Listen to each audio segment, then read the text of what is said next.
ce geste de toi viendra mon secours.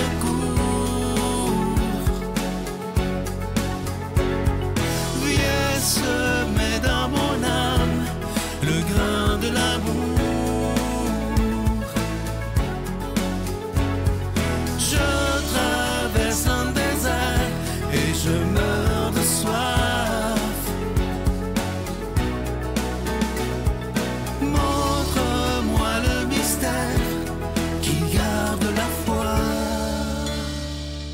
Bonjour, bienvenue à votre émission La Victoire de l'amour en ce mercredi 27 décembre 2023 tire à sa fin.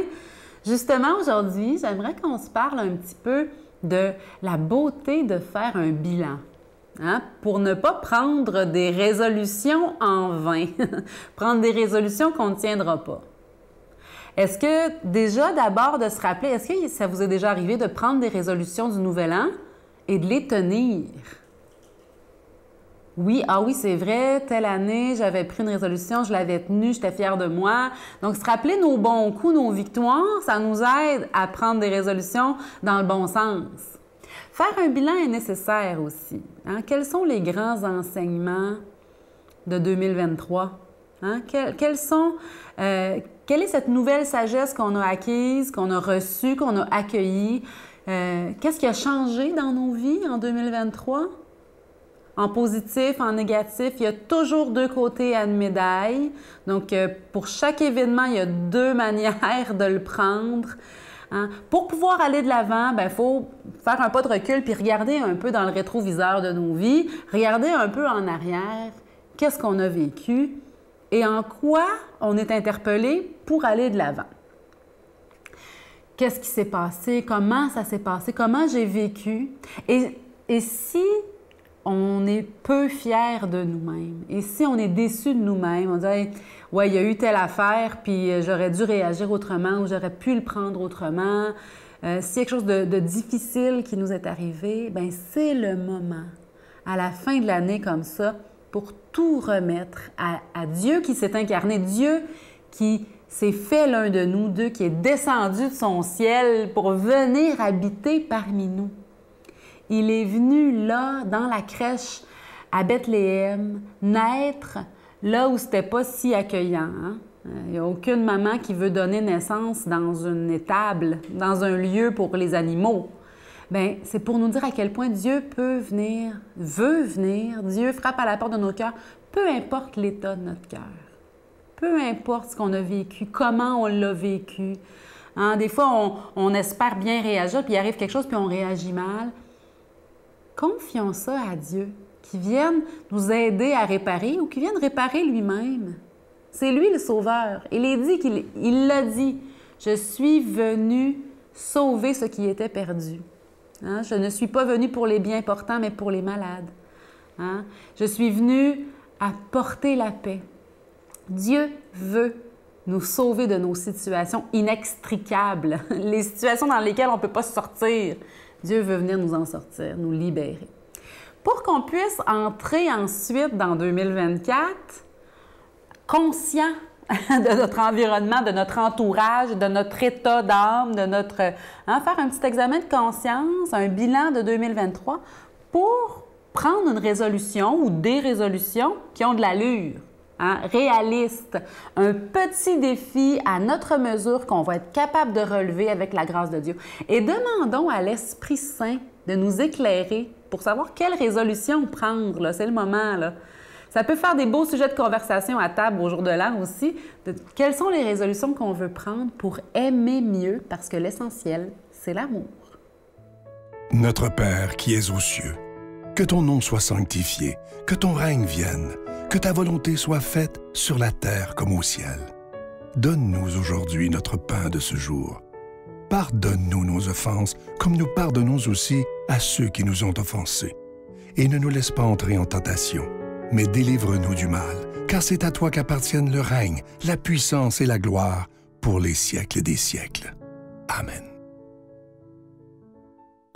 La Victoire de l'amour vous invite à venir vivre des moments inoubliables en Italie en compagnie du Père Michel Marie, Christine Michaud, Miguel Padilla et Sylvain. Nous visiterons Venise, Padoue, Florence, Sienne, Assise et Rome, la ville éternelle. Célébration eucharistique avec le Père Michel Marie. Nous assisterons aussi à l'audience générale avec le Pape François au Vatican, du 2 au 13 juin 2024, avec Spiritour au 514-374-7965 ou 1-866-331-7965. Encore une fois, je vous parle de ce magnifique cadeau du mois de décembre. Il s'agit d'une belle exclusivité de la Victoire de l'amour, ce bracelet du réconfort qui est en acier inoxydable et également ajustable, autant pour les hommes, les femmes que pour les plus jeunes qui vont beaucoup, beaucoup l'aimer. Ce bracelet, il est déjà béni. Et si on l'appelle le bracelet du réconfort, c'est que c'est inscrit sur ce bracelet « Je suis la lumière du monde ». Alors, quand ça va pas dans notre vie, évidemment que ce n'est pas magique, c'est un symbole, mais on a juste à regarder le bracelet et ça nous rappelle que quand ça va moins bien dans notre vie, nous ne sommes pas seuls. Alors, je vous remercie de tout cœur. Je vous rappelle également que vous allez recevoir un reçu pour fin d'impôt. Je vous donne l'adresse. La Victoire de l'amour, case postale 120, succursale Boucherville à Boucherville, le J4B 5E6. Je vous la redonne. La Victoire de l'amour, case postale 120, succursale Boucherville à Boucherville, le J4B 5E6. Également par téléphone, par carte de crédit du lundi au jeudi de 8h à 17h dans le 514-523-4433, 523-4433 ou sans frais le 1-888-811-9291, 1-888-811-9291 et aussi sur notre site Internet qui est une façon très rapide, sécuritaire et efficace de faire votre don, le www.lavictoiredelamour.org. Alors, je vous rappelle ce magnifique bracelet du réconfort qui est en acier inoxydable mais qui est ajustable et également le cadeau du mois de novembre qui est toujours disponible. Il s'agit de ce pendentif de la lumière divine qui est en cristal tchèque. Ça vient également avec la chaîne et ce bijou est également béni. Je vous rappelle que vous recevez ces cadeaux avec un don de 25 $ et si vous en voulez deux, c'est avec un don de 40 $. Merci de tout cœur de ce que vous faites pour la Victoire de l'amour en cette belle période de Noël. Merci de votre grande générosité.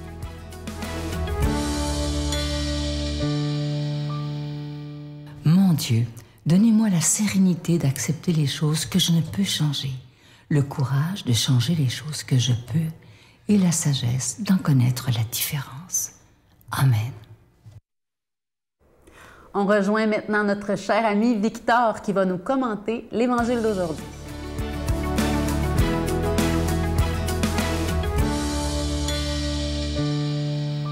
Ce qui m'émerveille dans l'Évangile aujourd'hui, c'est tellement de choses que je vous propose d'abord de lire ce passage et ensuite on en discute. Le premier jour de la semaine, Marie-Madeleine courut trouver Simon-Pierre et l'autre disciple, celui que Jésus aimait. Et elle leur dit, « On a enlevé le Seigneur de son tombeau et nous ne savons pas où on l'a déposé. » Pierre partit donc avec l'autre disciple pour se rendre au tombeau. Ils couraient tous les deux ensemble, mais l'autre disciple courut plus vite que Pierre et arriva le premier au tombeau. En se penchant, il s'aperçoit que les linges sont posés à plat. Cependant, il n'entre pas. Simon-Pierre, qui le suivait, arrive à son tour. Il entre dans le tombeau, il aperçoit les linges posés à plat, ainsi que le suaire qui avait entouré la tête de Jésus, non pas posé avec les linges, mais roulé à part à sa place. C'est alors qu'entra l'autre disciple, celui qui était arrivé le premier au tombeau. Il vit et il crut. Il y a tellement de choses à dire dans ce passage, mais je vais me concentrer sur 3 points principaux selon moi. C'est d'abord la place de la femme finalement dans cet écrit et dans l'Église. Le deuxième point, c'est la place du pape et sa primauté. Même si là, ce n'est pas le passage le plus évident dans la Bible qui le montre, je pense qu'on peut en discuter quand même. Et le troisième point, c'est à quel point la résurrection aussi peut être spectaculaire. Et on en a, en quelque sorte, un début de preuve de l'instant de la résurrection. On a des preuves cohérentes et de quoi légitimement croire rationnellement que Jésus est ressuscité, basé sur le témoignage des apôtres. Mais sur l'instant de la résurrection, là, on a peut-être la principale preuve, ou du moins la démonstration. Premier point, la place des femmes. On dit qu'aujourd'hui dans l'Église, elle n'est pas assez grande. Et c'est en cours. Seulement, on ne pourra pas enlever que depuis 2000 ans, l'Église dit que le premier témoin de la résurrection, c'est Marie-Madeleine, qui est en plus appelée l'apôtre des apôtres, pour dire à quel point sa place est immense. Et en fait, le fait que ce soit Marie-Madeleine, une femme, qui soit la première témoin de la résurrection, ça nous montre aussi, parmi plein d'autres raisons, que l'évangile ou le texte de l'évangile est vrai et qu'il n'a pas pu être inventé pour transmettre un mensonge. Parce qu'à ce moment-là, les femmes étaient rabaissées. Leur avis, leurs paroles ne comptaient pas juridiquement. Pourquoi inventer que c'est une femme qui a vu Jésus en premier? Ça n'aurait aucun sens. Et pourtant là, c'est dit, on peut croire que c'est vrai. Marie-Madeleine est l'apôtre des apôtres et l'Église le dit depuis le début. La deuxième chose que je voulais vous dire, c'est la place du pape, sa primauté sur les autres apôtres. Là, on a très clairement Jean, l'apôtre, qui arrive au tombeau avant Pierre. Pierre arrive ensuite, mais Jean l'attend. Et il laisse passer Pierre d'abord. Jean se dit qu'on a ici quelque chose d'absolument incroyable et qu'il vaut mieux pour l'Église tout entière que ce ne soit pas Jean qui entre d'abord et qui puisse en témoigner d'abord, mais il préfère attendre le chef, en un sens, le pape, celui qui a été institué, nommé par Jésus lui-même. Les deux sont apôtres et les deux étaient présents quand Jésus a dit à Pierre « Tu es Pierre et sur cette pierre, je bâtirai mon église ». Jean le sait, il attend Pierre pour le laisser passer devant et témoigner ensuite. On a là, parmi plein d'autres choses beaucoup plus évidentes que ça, je vous l'accorde, une forme de démonstration de la primauté de Pierre sur les autres apôtres et donc du pape sur les autres évêques depuis le tout début de l'Église. Le troisième point qui m'émerveille, c'est à quel point c'est spectaculaire. On a là les linges et ils sont dit qu'ils sont roulés, pliés, pas pliés à part, mais roulés à leur place. Autrement dit, ce que ça veut dire, quand on étudie comment les corps finalement des personnes décédées étaient enveloppés dans les linges au moment de les enterrer, on voit là qu'ils sont roulés et non pas pliés à leur place. Ça veut dire que Jésus a été enveloppé d'un drap, tout son corps, dans le sens de la longueur, et il a été roulé et attaché. Et le suaire autour de son visage qui a été roulé. Et là, il est dit que le suaire n'a pas été plié, mais roulé à sa place. Autrement dit, ce que ça nous dit là, c'est que vraisemblablement, le corps s'est évaporé de l'intérieur. Il est devenu glorieux. Il n'est plus soumis à la physique, au temps, à l'espace, mais il s'est comme désintégré de l'intérieur pour arriver autre part. On a un peu quelque chose de spectaculaire. Je vous conseille d'aller voir aussi le linceul de Turin et les recherches à ce sujet qui sont incroyables. Croyons à la résurrection, laissons-nous émerveiller par ça. Au nom du Père et du Fils et du Saint-Esprit. Amen. Je vous salue Marie, pleine de grâce. Le Seigneur est avec vous. Vous êtes bénie entre toutes les femmes, et Jésus, le fruit de vos entrailles, est béni. Sainte Marie, Mère de Dieu, priez pour nous pécheurs, maintenant et à l'heure de notre mort. Amen.